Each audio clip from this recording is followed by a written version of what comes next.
There are things that are not meant for humans to see, but I'll still show them to you.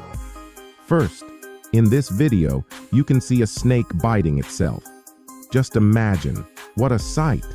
Actually, when its head is separated, the snake does feel pain, but it doesn't realize that its body is now disconnected from its head. And look at this. Despite not having a head, the body is giving such an amazing reaction.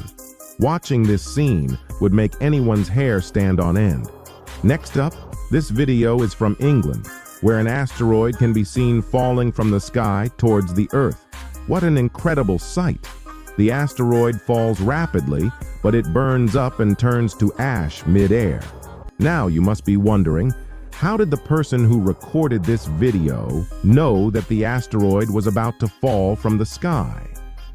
Well, this video is from the 13th of February, and NASA had already predicted it. Yes, NASA had announced when and where the asteroid would fall, and then people just sat there with their cameras ready to capture it. Just think about it. NASA is such a genius.